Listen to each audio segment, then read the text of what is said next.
warahmatullahi wabarakatuh. Perkenalkan, nama saya Cindy Aulia dari kelompok 6. Di sini saya bersama dengan teman-teman saya akan menjelaskan materi mengenai analisis kemampuan proses. Tujuan dibuatnya video ini yaitu untuk memenuhi tugas dari mata kuliah manajemen operasi. Sebelum memaparkan materi, izinkan saya untuk memperkenalkan teman-teman saya. Nama saya Azka Fazril Salam, NIM 20 10 10 50 12 79.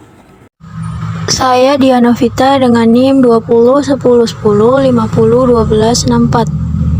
Perkenalkan, nama saya Fitria Nurlita Sari dengan NIM 20 10 10 50 13 00. Nama saya Cindy Awalia, NIM 20 10 10 50 11 83.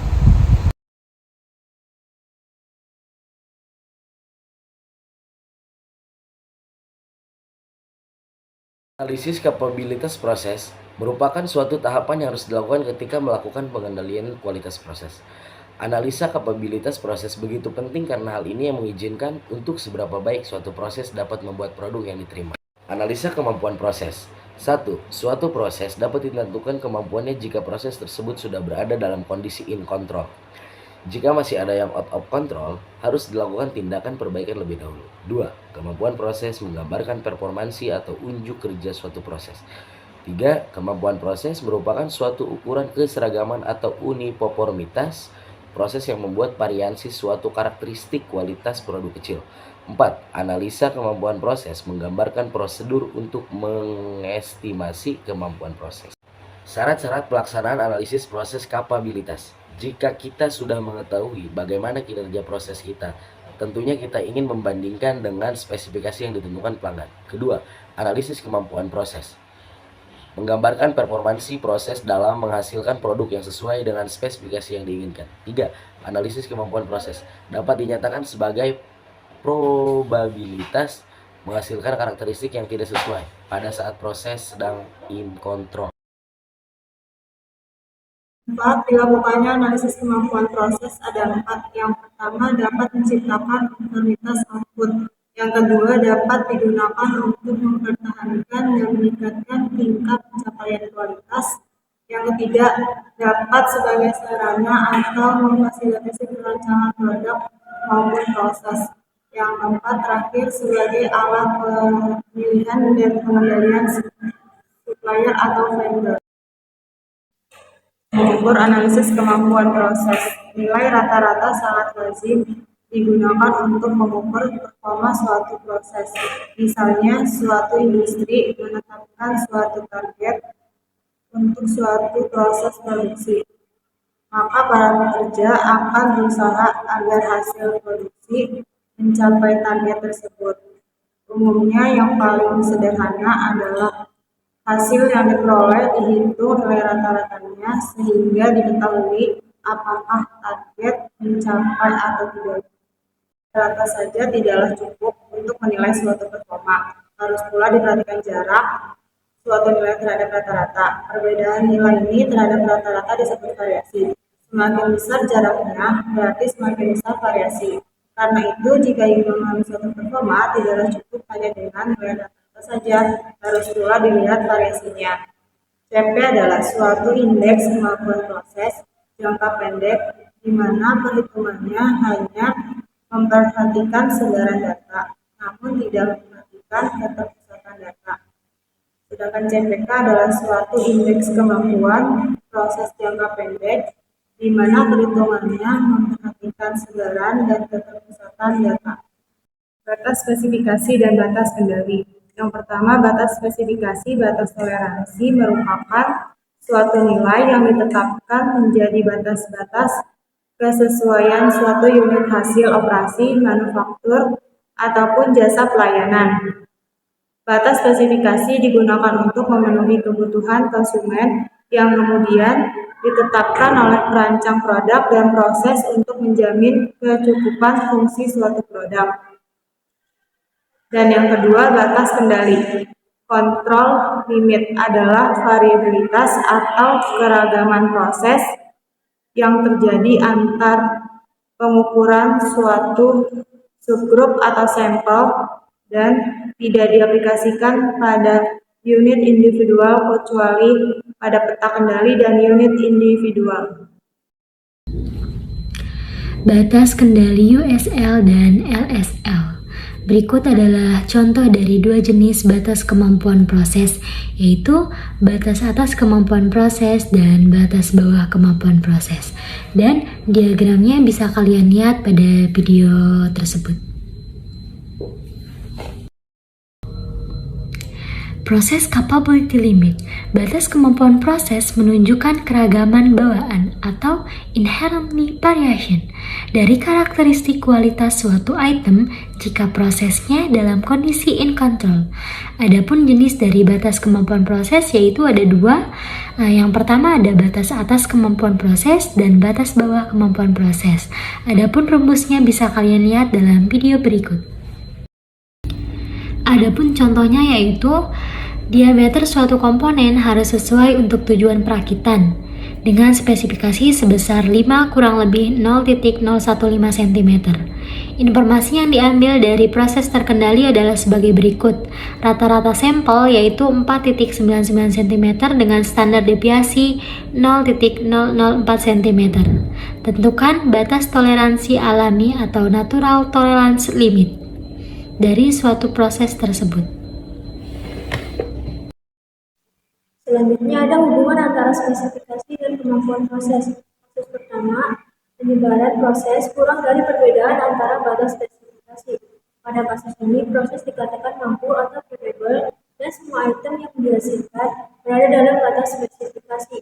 Kemungkinan bahwa proses out of control, tapi masih dalam batas spesifikasi, dapat disebabkan oleh pergeseran nilai mu maupun sigma, sehingga hal ini digunakan sebagai sinyal. Dan yang kedua ada kasus penyebaran proses sama dengan perbedaan antara batas spesifikasi. Pada kasus ini, batas kemampuan proses bertepatan dengan batas spesifikasi. Jika data karakteristik kualitas berdistribusi normal dan proses in control, hampir semua 99,75% item yang diproduksi berada dalam batas spesifikasi. Jika nilai mu bergeser, maka akan timbul proporsi item non-conforming. Begitu juga jika nilai sigma meningkat, maka akan timbul proporsi item non-conforming. Kasus ketiga, penyebaran proses melebihi perbedaan antara batas spesifikasi. Kasus ini tidak diinginkan terjadi, walaupun proses kontrol, tetapi variasi bawaan melebihi perbedaan antara batas spesifikasi, sehingga proses dikatakan tidak mampu. Jika pergeseran mu dan kenaikan nilai sigma, maka akan terjadi peningkatan proporsi item non-conforming. Beberapa tindakan perbaikan yang harus dilakukan. Yang pertama, menaikkan nilai batas yang baru, mengganti bahan baku yang lebih baik, atau mengganti operator dengan yang lebih berpengalaman. Selanjutnya, rasio atau indeks kemampuan proses atau CP index, yaitu suatu ukuran yang menggambarkan potensial proses dalam memenuhi spesifikasi atau disebut dengan proses capability ratio atau PCR atau CP index. PCR atau CP memiliki rumus sama dengan USL kurangi LSL dibagi dengan 6 kali sigma. CPU sama dengan USL kurangi mu dibagi dengan 3 kali sigma.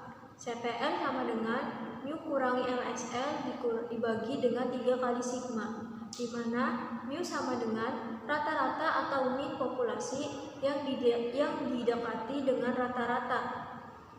Sedangkan sigma merupakan standar deviasi populasi. Indeks CP yang diinginkan adalah melebihi sama dengan 1, sehingga ada 3 kondisi yang dapat terjadi, yaitu jika CP melebihi 1, proses terpusat antara batas spesifikasi yang akan menghasilkan minimal proporsi item yang keluar dari batas ini, sehingga proses dikatakan mampu atau capable. Jika data karakteristik kualitas dianggap normal, maka hanya akan ada 0,26% item akan keluar dari batas spesifikasinya. Jika CP sama dengan 1, penyebaran proses sama dengan penyebaran spesifikasi, dan proses dikatakan hampir tidak atau hanya sedikit yang mampu. Jika CP kurang dari 1, penyebaran proses lebih besar dari penyebaran spesifikasi. Pada kondisi ini, dimungkinkan bahwa proses in control, tetapi tidak memenuhi spesifikasi. Kita lihat dari gambar tersebut, nilai yang diharapkan adalah CPU lebih besar sama dengan 1 dan CPL lebih besar sama dengan 1. Jika CPU sama dengan 1, hanya 0,13% produk berada di atas UCL. Nilai CP, CPU, dan CPL berguna untuk mengevaluasi performansi proses relatif terhadap batas spesifikasi.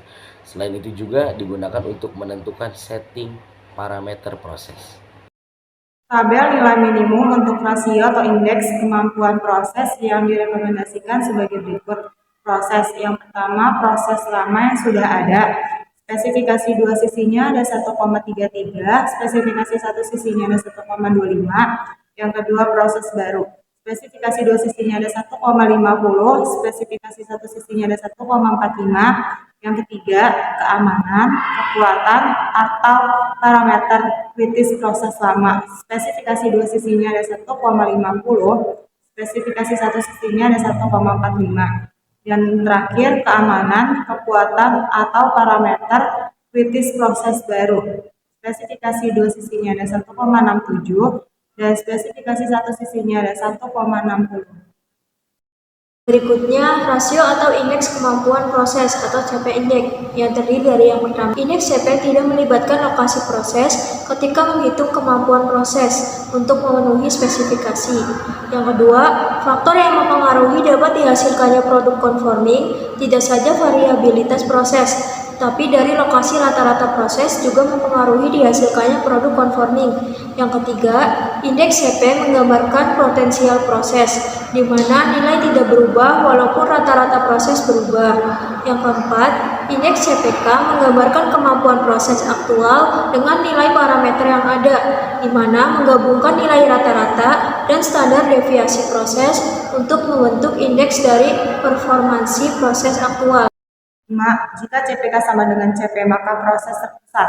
6. Indeks CPK yang diinginkan lebih dari sama dengan yang menunjukkan bahwa proses memiliki kemungkinan besar untuk memenuhi spesifikasi. 7. Ketika rata-rata proses berada di luar spesifikasi, maka nilai CPK-nya negatif. 8. Jika manajemen menyatakan bahwa jarak USL dan LSL sama, maka setting optimal rata-rata proses merupakan 1/2 dalam kurung USL plus LLSL tutup kurung 9.